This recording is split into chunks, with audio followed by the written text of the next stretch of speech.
天气越来越凉了，总想吃一点红糖红枣的小零食。今天分享给你一个红糖粑粑糕的做法，食材特别简单，也没有什么技术含量。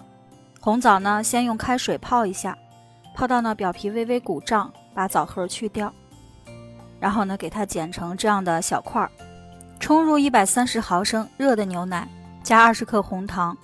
热的牛奶呢可以让红糖化得更快，再加入30克的玉米油，搅拌均匀。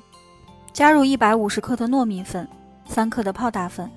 泡打粉可以让做好的成品表皮更脆，里边呢更软一些。最后加入1颗鸡蛋，后加鸡蛋呢可以避免鸡蛋与热的牛奶接触，变成熟鸡蛋。搅匀以后呢，准备一个披萨盘，铺上油纸后倒入面糊，然后呢把它边缘整理整齐。烤箱提前预热180度35分钟。预热好以后呢，放入咱们的烤盘。最简单的烘焙美食，特别适合女性朋友。时间到，我们把它拿出来，改刀切成块，这样薄薄的更容易熟，而且吃起来呢也更加的方便。每一块呢都是这样外皮酥脆的，能看到明显的红枣颗粒。我们打开看一下，里边呢是这种糯糯的，